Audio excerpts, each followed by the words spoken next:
Well, hello everyone. This is the webinar version of the Credit Roadshow. It's brought to you by the Financial Markets Authority in collaboration with the Commerce Commission. I'm Derek Grantham, your host for today's webinar, and I'll be moderating today's session and guiding you through the agenda. So this webinar is designed for those who didn't get to attend the recent live sessions in Auckland, Wellington and Christchurch.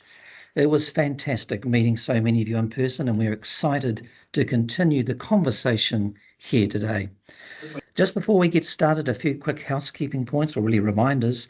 If you could just keep your microphones on mute during the session, that would be really helpful. We ask that your cameras remain off just to help with the bandwidth. Now, this session is being recorded. You've probably noticed that, and it will be shared afterwards, but the recording will stop before the open Q&A, so you can feel comfortable asking questions a bit later on. So in the meantime, feel free to pop your questions into the chat at any time, and we'll cover as many of those as we can in the open Q&A later on. So to ground us and bring everyone together in the right spirit of the session, I'd now like to invite our Executive Director of Licensing and Conduct Supervision, Claire Bollingford, to lead us in the karakia.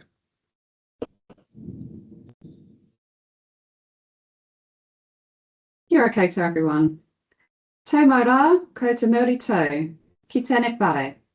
E pai ai te koke o ngā mahi. Me te whono o ngā tangata. Kia manawatahi, e tātou, ki raro e te tika te pono me te araha. Kia whai koha te tahi ki te tahi e ngā wā katoa. Homie, huie, tai kia. Ngā mihi, Claire, for leading us in that beautiful karakia. It's a great way to bring us together and set the right tone for today's session. So let's talk about today's agenda. We're going to start shortly with a message from our Chief Executive. Then we're going to move through the key topics from credit regulation to FMA licensing, supervision and enforcement. And after that, we'll open the floor for your questions. So now that we've seen what's ahead, let's begin with this important message from the FMA's Chief Executive, Samantha Barris. Now, she couldn't join us live today, but she's recorded a short message to share her thoughts and set the tone for our session. Kia ora, I'm Samantha Barris, Chief Executive of the Financial Markets Authority. Access to financial services, including credit, is vital for Kiwis. When regulatory responsibility for the credit sector moves to the FMA, we will be working together to make sure that people who need to access credit can do so safely, that they understand the loan terms and the lending is both suitable and affordable. But managing the provision of credit is about much more than just affordability. We know that access isn't always equitable. Barriers can prevent people from participating fully in the financial system, be they geographic, cultural or digital. That is why your role is so critical. By providing inclusive, transparent and flexible credit solutions, you help close gaps and unlock potential for New Zealanders. Our role at the FMA is to protect consumers and ensure fair treatment across financial services. The CCCFA transition is a change that brings with it real opportunities to strengthen those protections, clarify expectations, and reduce duplication. Our supervisory approach is proactive, risk-based, and focused on fair conduct. We have a wide range of regulatory tools available to us to address any areas of concern. This year, we published our first financial conduct report, which gives a snapshot of the conduct performance of banks, insurers, investment managers, capital markets, and financial advisors. Next year, we plan to include CCCFA regulated entities in that report. This will provide a clear view of the kinds of outcomes we expect and what good looks like in practice. We've been collaborating with the Commerce Commission and MV for some time to ensure a smooth transition for the credit team who will be moving to the FMA, for the industry and for the consumers that we're here to protect. Ultimately, we want to work closely with you to ensure that you and those you lend to believe that the credit sector in New Zealand is working well for all parties. I'm looking forward to what we'll accomplish together. Mā te wā.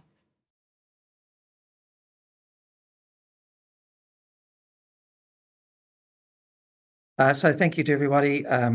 thank you to Samantha for sharing that message. I believe that some of you may not have heard some of that through to technology issues. We might see if we can play that again a little bit later on. We'll see how we go. But building on that vision, let's now turn to the series of live updates from today's speakers. It's my pleasure to welcome Sarah Bartlett. She's the Director of Credit Commerce Commission. Over to you, Sarah. Thanks, Derek. Kia ora koutou katoa. It's great to be presenting at this online webinar as part of our CCCFA roadshows. We're working collaboratively with the FMA on transferring the stewardship of the credit function. Today, I'll share the story of credit regulation at the Commission, what we have achieved in the last 20 years as regulator, and how we're using our experience to ensure a successful future for credit regulation in New Zealand. The transfer is only one part of our work, so I will also share the themes we're seeing in the credit market and our priorities. Credit regulation at the Commission began when the CCCFA came into force on the 1st of April 2005, and the Commission took on the role of kaitiaki of this regulatory system. The things that were important to us 20 years ago remain at the heart of how we operate today. Our mission has been to ensure that when New Zealanders borrow money, they can do so safely. This ties into one of the Commission's values, Moria Te Puna, belief in ourselves, our kaupapa, our impact. The CCCFA is first and foremost about consumer protection. It safeguards everyday Kiwis when borrowing money, no matter the type of lender, from mortgages and credit cards to payday loans and even pawnbroking pledges. If someone's selling a blender with a payment plan, the CCCFA applies and will be there with our full regulatory toolkit to educate, monitor and investigate as required to ensure compliance. We have a proven track record of delivering real outcomes for New Zealanders and have taken action right across the sector. Many of our investigations and cases have led directly to consumers getting compensated. We have consistently prioritised cases where vulnerable people are most affected. And I'm sure you're all aware these changes to the CCCFA are certainly not the first.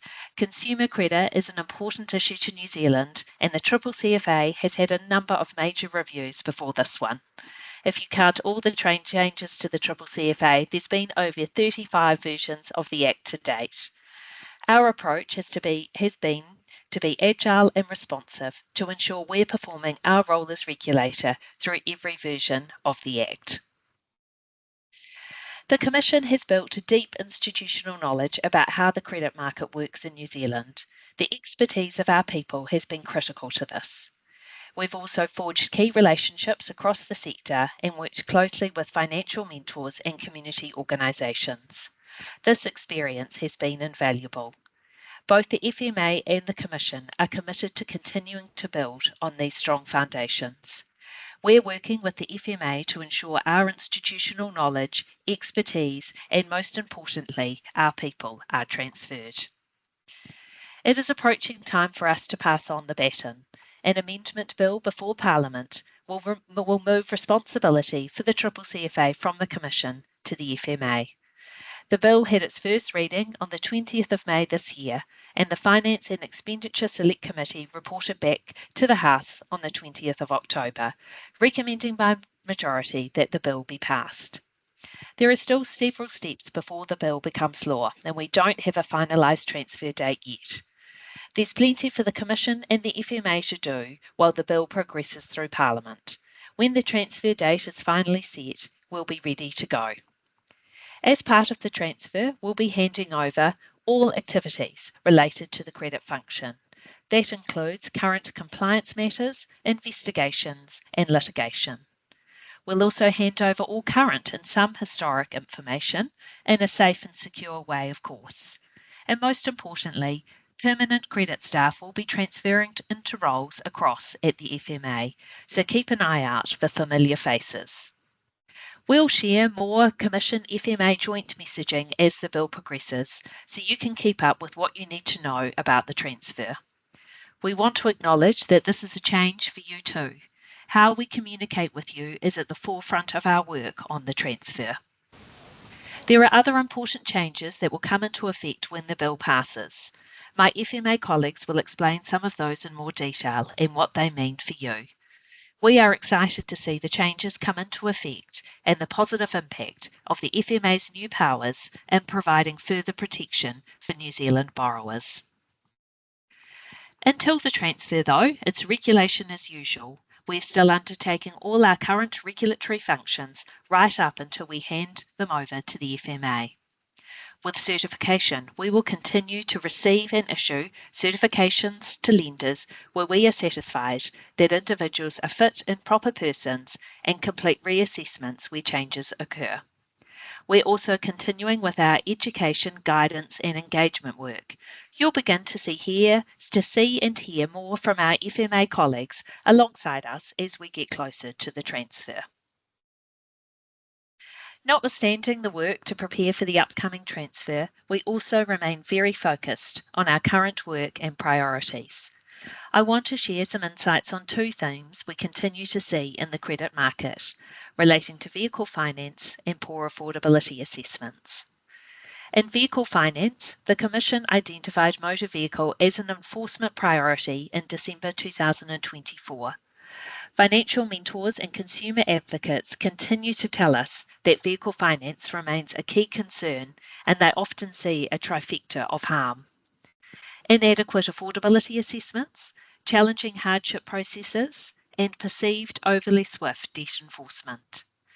We have 3 active proceedings against motor vehicle finance lenders and are investigating another. We will continue to prioritise our engagement and compliance work in this area. On responsible lending, our investigations continue to focus on affordability assessments. Almost 50% of credit complaints received by the Commission in the September quarter related to responsible lending. We have active investigations covering periods before, during and after the prescriptive affordability regulations. Good record-keeping hygiene is important. Accurate records can help demonstrate a loan was affordable, where poor record-keeping could imply to the Commission or a court that the required responsible lending inquiries weren't made. We have developed guidance to help lenders comply with the record-keeping requirement for affordability assessments. Our monitoring and compliance work in this space continues. We're future-proofing our approach, and there will be a pipeline of work for the FMA to take forward. Thank you all for your time today. It's always a pleasure to have this opportunity to speak to you, and I look forward to any questions you may have. Thank you as well to my FMA colleagues who will take the reins for the rest of the session today. Whilst we prepare to pass on the stewardship of the credit function, we remain focused on ensuring that when New Zealanders borrow money, they can do so safely. We look forward to seeing how the FMA will use their approach and new regulatory tools to build on the Commission's foundation and continue this valuable work. Thank you, and I'm now passing on to Claire Bollingford at the FMA.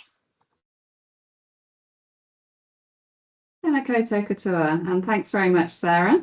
Ko Claire Tokuingua. I'm the Executive Director of Licensing and Conduct Supervision here at the FMA. I do appreciate we have quite a mix of people with us online today. There'll be some of you who already know us well, and some of you who don't know so much about the FMA. So I'd like to start by talking to you first about what we do and our approach to regulation. And then my colleagues are going to go into more detail on our different functions. So what do we do at the FMA? So we regulate the conduct of financial service providers across a range of sectors. And when we say conduct, we're talking about how providers behave and interact with their customers. It's not about whether they tick compliance boxes, it is about what's delivered in practice. So why does that matter? Because we believe that good conduct builds trust and confidence in the financial system. Our job is to make sure that providers treat customers fairly and operate with integrity to help build financial markets that are fair, efficient, and transparent. And we need to be considered about how we use our finite resources to do that.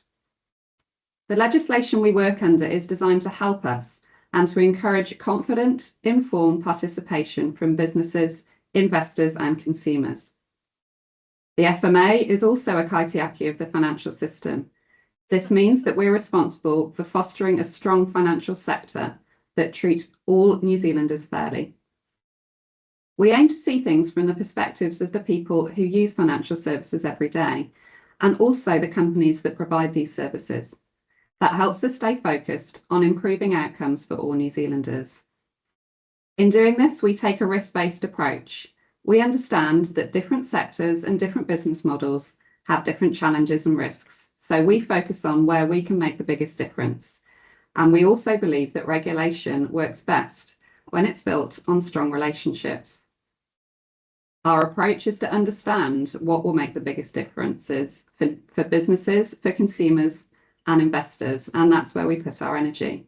At the end of the day, for us, it's about the results. Regulation isn't just about the rules and the regimes, it's about what it delivers for people and the markets. We have a vision to foster the fairest financial system in the world, and we want more New Zealanders than ever to believe that the financial services sector is working well for them. So I'd like to talk a little bit about the breadth of our current work. So we regulate the conduct of all of these financial services providers at the moment, which covers many different sectors and businesses. To highlight those that are on the chart there, so we regulate banks and non-bank deposit takers, and also insurers, some household names that are familiar to Kiwis there, and help them manage their day-to-day banking and their risk. We also manage KiwiSaver and fund managers, which are critical for long-term savings and investments. Derivatives issuers, who are more specialised, but very important for market integrity, and also auditors, who play a key role in trust and transparency. Some of the newer entrants to the market, equity crowdfunding platforms, which support innovation and alternative access to capital. And our largest population, financial advice providers, who are essential for helping consumers make informed decisions about their own financial well-being. Finally, we also regulate the NZX and other licensed market operators, who are the backbone of our capital markets. As I said, the conduct of these providers directly impacts trust and confidence in the financial system, and our job is to make sure that they treat customers fairly and operate with integrity. The diversity you can see here shows why we take that risk-based approach that I talked about. Different sectors have different challenges and risks, and we want to focus on what will make the biggest difference. As an engagement-led regulator, we'll continue to work closely with industry, including all lenders when the transfer occurs, and ensure the financial services sector delivers fair outcomes and earns the trust and confidence of businesses, consumers and investors. We will also continue the Commission's work with consumer groups to ensure that we have insights into the customer experience of lenders, and have begun a new series of engagements to ensure we understand the current harms and opportunities from their perspective. We want to be really transparent about the key risks on the FMA's radar and how we plan to tackle those, which helps us signal to you when we intend to spend our time and what our priority focus areas are, and why we've chosen those as our priorities. Our financial conduct report sets these priorities out clearly, and I'd really encourage you to have a read of it if you haven't done already. It will include next year our priorities for the credit sector as well. It will feel a little bit different for those lenders in the future who haven't been regulated by us before under a market services licence. Licensing means that the FMA has a wider range of ways to engage with lenders in the market, and my colleagues will talk a little bit more about that in a moment. I did just want to explain as well some of the reasons why the transfer of the regulation of consumer credit is moving across from the Commission to the FMA. So it is around how we can simplify and streamline aspects of the regime, and also about the establishment of a single conduct regulator to reduce regulatory duplication. It provides the opportunity to deliver stronger consumer protections through an enhanced suite of conduct regulation tools. As Sarah said, the Commission remains the regulator until the function transfers, which includes all CCCFA matters, including investigations and self-reports, as they currently do. I'd really like to take this opportunity to mention the huge amount of work that's been done so far by colleagues at both the Commission and the FMA to try and make this as seamless a process as possible for industry and consumers. There's a real wealth of knowledge coming to our FMA whānau from the Commerce Commission, and I'm really excited about the work that's ahead. We really want to work with you together to provide transparent, affordable and suitable credit for your customers. I'd now like to hand over to my colleague, Chris Revel, who's going to tell you more about our licensing. Thanks, Claire. Good morning, everyone. I appear to have some issue with my camera, so apologies, it doesn't seem to be working, but we will carry on regardless. For anyone who doesn't know me, as Claire touched on, so my name is Chris Revel. I am the Manager of Licensing at FMA. In the 10 years at the FMA, I've helped introduce several new licensing regimes, and each one has taught us something new. So we're always looking for ways to make the process easier so you can focus on what matters most, which is your business and your clients. But a bit of background on licensing at the FMA. Well, it does exactly what it says on the tin. We look after all things licensing across the relevant sectors that the FMA regulates, which Claire touched on, the diverse range. Licensing is part of the wider licensing and regulatory services team. Regulatory services is the front line for questions, misconduct reports, and general support. So we also handle the initial triage of all misconduct reports that come into the business. But we're here to support you, and we're always happy to chat. We welcome your questions and feedback as it helps shape our guidance, so please keep them coming through. You can reach us via the Contact Us page on our website, our secure online portal, MyFMA, which is currently being updated to support credit notifications. But on to my favourite topic, which is licensing. And to start with, let's compare certification to licensing. Now, most of you are already certified, and some of you will also be licensed by the FMA. For credit, the decision has been made to automatically convert all existing certified, that's including those that are exempt from certification by virtue of being licensed by FMA or RBNZ, automatically convert you to a license. So you won't need to apply for a license. You won't have to pay any application fee. You won't be asked to provide any licensing information to continue to operate. You will automatically be given a credit license from day one, which is a new license for a new service on the FSPR. And that approach is intended to ensure continuity, and we really want to reduce any disruption whilst existing providers align to the FMA's licensing framework. But let's compare the differences. So you're familiar with certification. To summarize that, it's primarily focused on the personal attributes of individuals. So that's essentially the directors and senior managers being fit and proper. If we look at licensing, that also assesses fitness and propriety of directors and senior managers. And we have a similar approach to the commission, but it also covers the organization more broadly. And there's two other factors and criteria. So that is capability and not likely to contravene. For capability, when designing a licensing process, we think about what does good look like. So what would a good provider of credit do? What should be documented so it's easy to follow, and so it's easy to demonstrate compliance to the FMA. Questions typically cover things like what you do, so your product types, your distribution methods, the governance, so what oversight you have in place, business continuity, so how do you respond to an incident, outsourcing, so have you done your due diligence, things like complaints handling and conflict of interest, and then an important one is record keeping, so recording compliance with duties and able to demonstrate that to the FMA. But really, it's about running a good business. So we want to understand how you do things. It's about right sizing and proportionality. We don't want small providers to have a large procedure manual that is unnecessarily complicated and therefore not used. So that's capability. In terms of not likely to contravene, really it covers if there's any indication that an applicant may contravene its duties and obligations. So are they missing key policies and processes? Is there any previous adverse conduct that has not been addressed or rectified? Fundamentally, they both authorise you to provide the service, so credit service, but a key difference is the duration. So certification is for 5 years and requires renewing. However, FMA licenses are generally open-ended. A timeframe can be set in certain circumstances, but generally it's open-ended, so there's no need to renew that.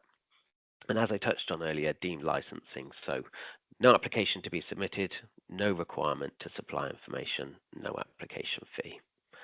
And a huge amount of work has been done to enable a successful transfer. So all relevant information and history in ComCom's system will come to the FMA from day one. So that includes certification applications and assessments. And after the transition, as was explained earlier, a dedicated credit team will take over. So there will be many familiar faces from ComCom. But that's a comparison against the two. So what does it mean to actually be licensed? Well, licensing is the entry point. You won't be needing to apply, so there's no need to provide information up front. But once licensed, it's important to be transparent, have good governance, and then keep the FMA informed as required. So once granted, there are ongoing obligations. They're set by legislation and also through license conditions. We do not intend to impose any license conditions for credit licenses from day one. So there will be a consultation. We will be consulting on any conditions that may be imposed. We were really interested to gather your feedback on any proposed conditions. Standard conditions for other licenses can be found on our website, so you can get a feel for what common conditions already exist and also what license service specific conditions there are. But in terms of duties and obligations, most of the CCCFA duties transfer over. There are no new obligations being added to the CCCFA. But generic license obligations do apply under the legislation. So if you discover a breach, if you change your directors and senior managers, if you make a big change to your business, you need to let the FMA know. You're already required to notify ComCom when changing a director or senior manager under certification. So licensees are also required to do this. For FMA, you submit an online form via the MyFMA online services portal, and there is no fee associated with that process. Noting the concept of self-reporting material changes and breaches is new. The legislation defines material change, and that's as a change that adversely affects your capacity to perform the licensed service, so to be a credit provider in an effective manner, or a change that means the licensing requirements, which is what I touched on the previous slide, around capability, fit and proper, and not likely to contravene, are not or are no longer satisfied. So it's not prescribed, it's about thinking practically. We know that most people generally want to do the right thing. You all run a good business, so it's really about being practical. If there's an incident, please reach out. Consider how it affects your ability to provide credit effectively. Consider if it means you may contravene any of your obligations. And whilst it's not mandatory to report now, the Commission does have guidance on self-reporting, and the FMA is working on some guidance as well. Really, if you're unsure at all in terms of once licensed, please reach out and ask us. So we will work with you to work through that process. And then moving on to my final slide, which is around next steps. So the amendment bill is still going through the parliamentary process, but really it's about, in terms of what you can do now, is consider what you do already. So you all run a good credit business. Think about those CCCFA duties and how you can demonstrate you can comply. There are no new obligations coming in, so it's about just continuation. We won't require documents on day one, but potentially think about what you do and simply documenting that down, even if it's a simple overview. We don't expect perfection straight away. We will not ask for rafts of information immediately. But if you plan ahead, so be in the best position to day one, think logically, but stay informed with us. So we will communicate expectations, we will release guidance. So that will be, please sign up to the FMA update. Any questions, please reach out. So you can stay informed through the FMA update, but please reach out there through questions@fma.gov.nz. We are happy to answer questions. We want to know how the market is feeling. If there's anything you're unsure about, that's really good information for us so we can help and work on any guidance for you. So the key points from me, just to cover off the main points, it's obviously, as I said, deemed licensing. So a key point is it's automatic conversion. So there's no requirement to provide us information, no application fee. The license will be open-ended, so there's no renewal. There's no new obligations being added to the CCCFA. So do consider the mandatory notification requirements. Keep an eye out for guidance. And as I said, please reach out if you need any assistance. That's it from me. I'll pass you over to Michael Hughes, who will be explaining the FMA's approach to supervision. Wonderful, and thank you, Chris. For people who I've not introduced myself to, my name's Michael Hughes, and it's an absolute pleasure to be with you here today. Today, I've 4 slides, and we'll take you through what it means to be an outcomes-focused regulator, how we will engage with you, and also how we will be there to support you as well. So our goal is to approach our work from the perspective of New Zealand consumers and also businesses, and use all of our efforts to improve outcomes for both. This approach brings 3 key advantages. So firstly, our efforts will be applied to understanding and also addressing the most significant risks and supporting the most significant opportunities for both businesses and consumers.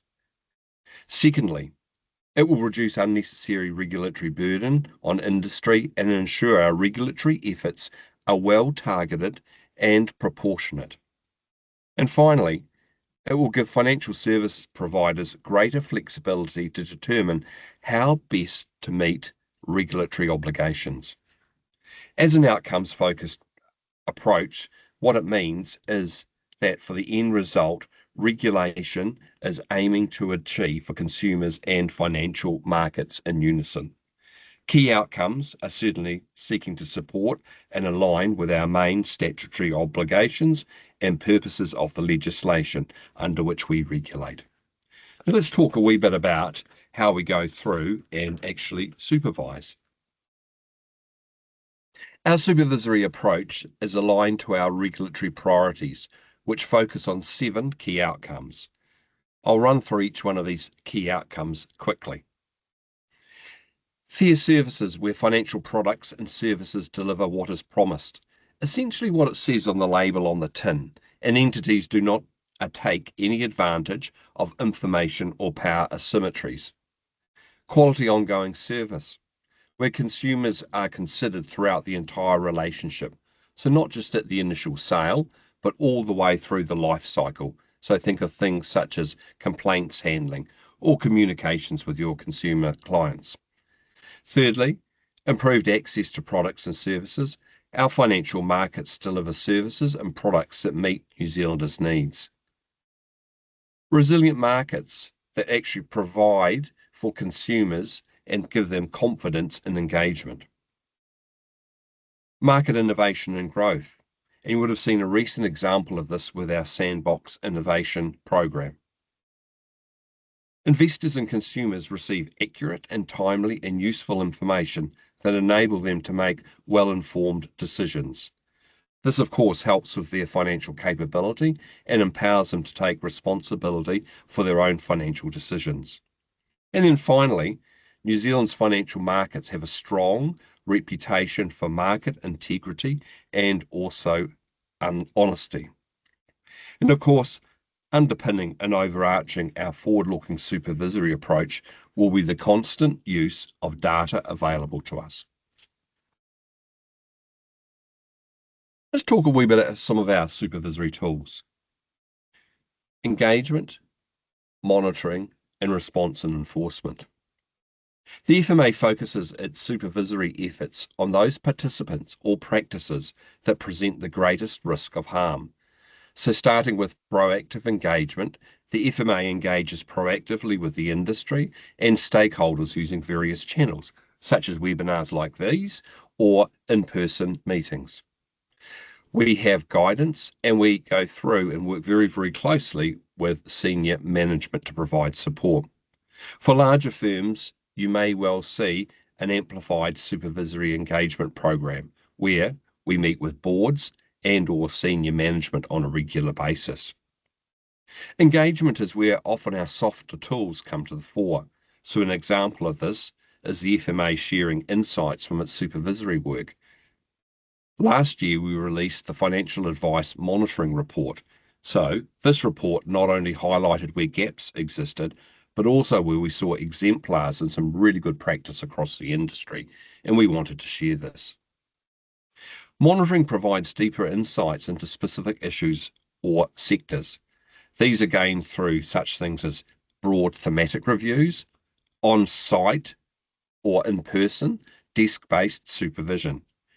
You'll see a more forward-looking supervisory approach designed to improve our knowledge of firms and their business models and understand and influence how firms manage risks to engage and encourage outcomes we've identified. I'll discuss a wee bit more of our monitoring activity in the next slide. And finally, responsive enforcement. Well, this is for Louise to talk about, and she'll be the next speaker. But there is also, of course, a range of response and enforcement tools. But let's have a look now at our final slide, and this is one of our often most asked questions. What happens with the FMA when they come to monitor me? What does this actually mean? If you're selected for monitoring, we'll be in contact with you well in advance. We want to make sure that this is the right time for you. We acknowledge that there are many small businesses who have other dependencies as well. So we will be following up, or make sure we engage with a formal letter prior to actually entering or working with you on site. Our monitoring is typically conducted either from our offices or at your business premises, or a mix of both. Visiting your place of business often provides us with more context to the information that we are reviewing. The amount of time that we need for monitoring will be dependent on the size of your operation and whether we conduct the monitoring at your premise. However, you can expect the typical duration to be between 1 and 4 days, and this may involve 2 or more people from the FMA. A debrief will be provided to you towards the end of the monitoring. We're unlikely to provide our conclusions at this point, but we will give you the opportunity to clarify any remaining questions and to provide additional information before we conclude the monitoring. We're often asked, what does the FMA expect of me and my team? So for us, it's asking that you're open, that you're constructive, you have an honest approach, and you make your staff available for us when we're actually on site to answer any specific questions. What can you expect from the FMA? We strive to ensure our monitoring reviews are undertaken professionally, taking into account the nature and size of your business. We also aim to minimise any disruption the visit may cause. We have an understanding of your business based on the documents provided in advance. We will let you know the outcome of our monitoring activity in the form of a feedback letter and aim to do this within a 4-week period. Possible outcomes include no further information required, through to we may provide some additional feedback on areas of improvement, or we may ask for additional information.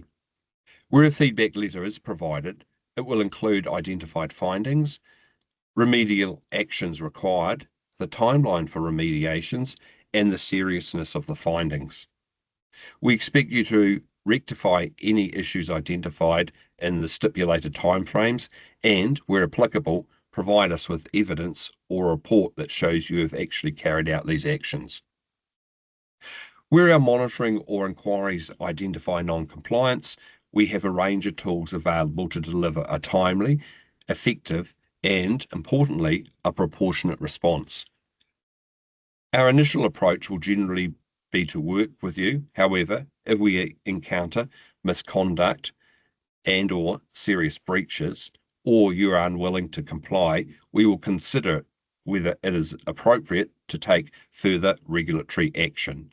And we'll have Louise talk a wee bit more about that. So finally, thank you for joining us today. Certainly welcome, and open up for questions at the end of the session. But for now, I'm going to pass through to Louise Unger.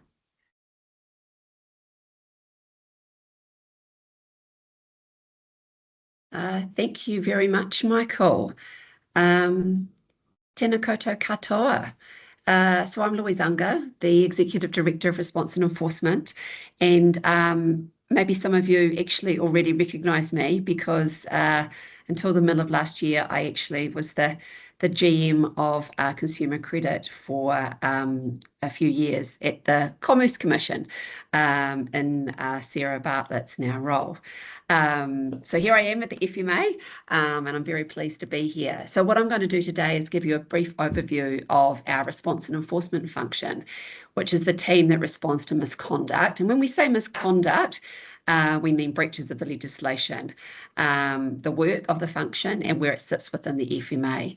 And this will hopefully give you a sense of how the FMA will deal with more significant breaches of the CCCFA when we become responsible for it. And I'm also going to touch on the range of regulatory responses available to the FMA under the Financial Markets Conduct Act, which we refer to as the FMCA. So on to the response and enforcement teams. So it's made up of 4 teams and other teams to assess and address conduct that poses harm to New Zealanders at the more significant end of the spectrum, as well as our specialist supervision teams who supervise, monitor and deal with conduct that occurs and needs more intensive ongoing supervisory support across different sectors. And they work very closely both with our response and enforcement function, but as well as our licensing and conduct supervision teams. So to break down what our teams do in more detail, so firstly we have a response team, which is called Response, Perimeter and Response, who do most of the case assessments where it appears there may have been material misconduct. And so this is either as the initial part of a fuller investigation or an initial inquiry or smaller investigation in itself. Another team that use our formal administrative regulatory tools, and I'll come on to those in a little while, to intervene or respond to identified misconduct. And then we have our evidence and investigations team who are focused on gathering evidence and completing investigations where there is a suspicion of quite serious misconduct. And it appears the conduct may potentially, but not always, but may warrant litigation as a potential response or where urgent action is needed to obtain evidence or preserve assets. And then we have what we call our enforcement team, and they are our litigation lawyers who work alongside the evidence and investigation team primarily, but sometimes our perimeter and response team throughout an investigation and who make enforcement recommendations, which often include civil and criminal proceedings. And then finally, we have our specialist supervision function that is made up of teams that are responsible for the FMA's approach to operational resilience, anti-money laundering, investor information, and intensive supervision. So on to how we do referrals and assessments of misconduct. So possible misconduct is referred to the FMA through a number of channels. So it might come through from our frontline colleagues in the licensing and conduct supervision team through their monitoring processes, which Michael's just gone through. It might come from an investor or consumer of a market participant's services.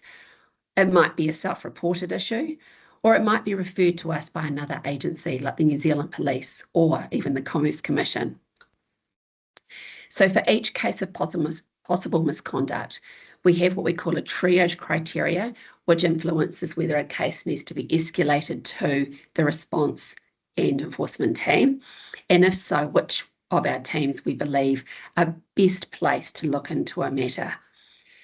So I'm not going to run through them all, but the seriousness of the misconduct is always the primary consideration, and other criteria that we consider include the harm to consumers or investors, the duration of the issue, how long it's gone for, the scale, how many consumers that it's impacted, and whether it's within the FMA's regulatory priorities. And we've already sort of referred to our financial conduct report, which sets out our current priorities. So if the misconduct is ongoing, how the entity is responding to it and whether it has been remediated and how quickly will also be relevant to our assessment. So this triage criteria will also apply to credit matters once the transfer occurs, and they're actually largely similar to the factors that the Commerce Commission already considers when assessing the seriousness of a breach of the CCCFA and how the Commission responds to it. So in the licensing presentation by Chris, it was mentioned that as part of a credit provider's license obligations, they will be required to report material contraventions of the law to the FMA. That is different to the current position under the CCCFA with the Commerce Commission, which is while self-reporting is encouraged, it's not currently legally required. So for self-reported matters, we consider the similar triage criteria as we do for other information indicating contraventions, including whether remediation has occurred, and if so, how quickly the issue was rectified and remediated by the entity, and the efficacy of the entity's escalation of the issue, both internally, so through its management and board, as well as to us as the regulator. So how entities react when an issue is discovered is incredibly important to us. So our expectation is that an issue should be escalated promptly with its board and the FMA being informed, ensuring timely remediation and communication with your customers.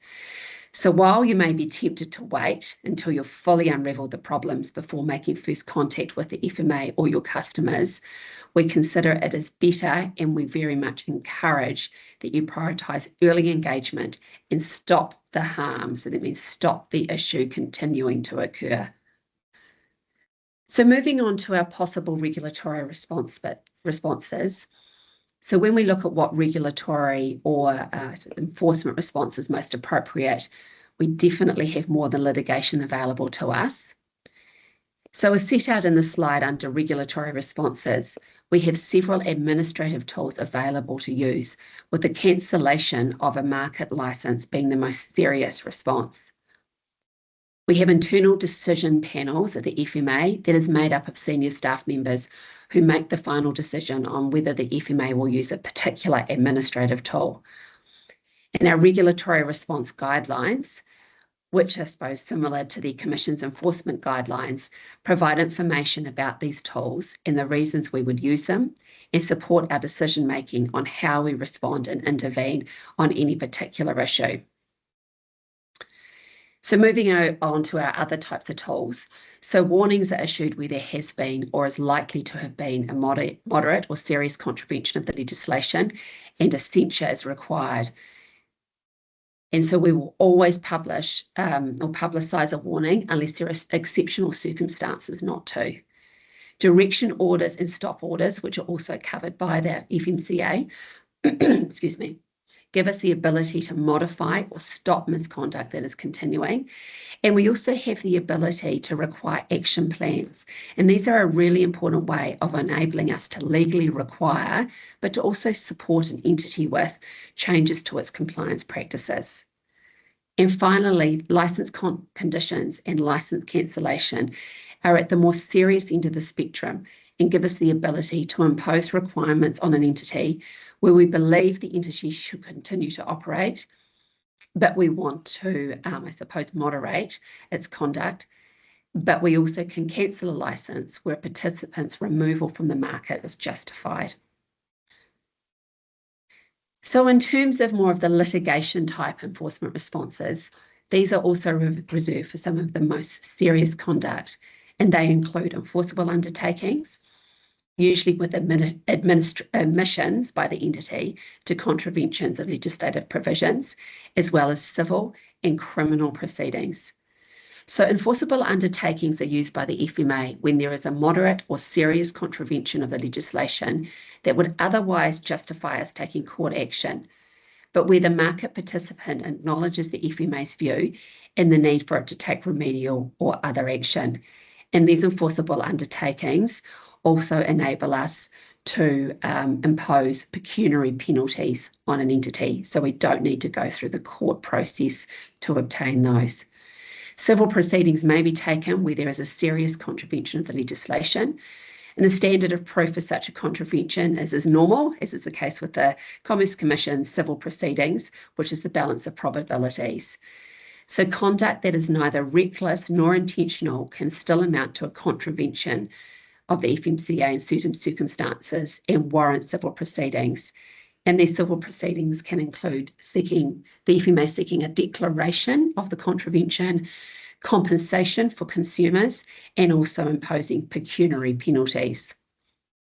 Criminal charges available under the Financial Markets Conduct Act, including the Crimes Act, may become appropriate where there is a serious contravention of the legislation and the entities intended to engage or acted with reckless disregard towards conduct that is unlawful. So again, the standard of proof for criminal matters is as normal everywhere else, which is beyond reasonable doubt. And these criminal provisions will remain the same when the CCCFA is transferred to the FMA. So the decision to file proceedings or enter into an enforceable undertaking is made by a division of the FMA board. So that's a subcommittee of the board, and that's following a recommendation made by staff across the response and enforcement function. So just like the Commission, our action will always be proportionate to the misconduct to achieve an appropriate market outcome or change in behaviour. And so in the event of misconduct, so I suppose what I want you to take away is that we may intervene on an informal basis or at a low level. So for example, in addition to the regulatory tools and the enforcement responses that I've just gone through, we also consider feedback letters as a type of regulatory response. We also may use a combination of reg tools and a fulsome investigation, potentially followed by litigation, to respond to misconduct, to enable us to stop the harm initially. So it might be like a stop order or a direction order, but then our investigation will continue for us to be able to hold individuals and entities to account for serious misconduct.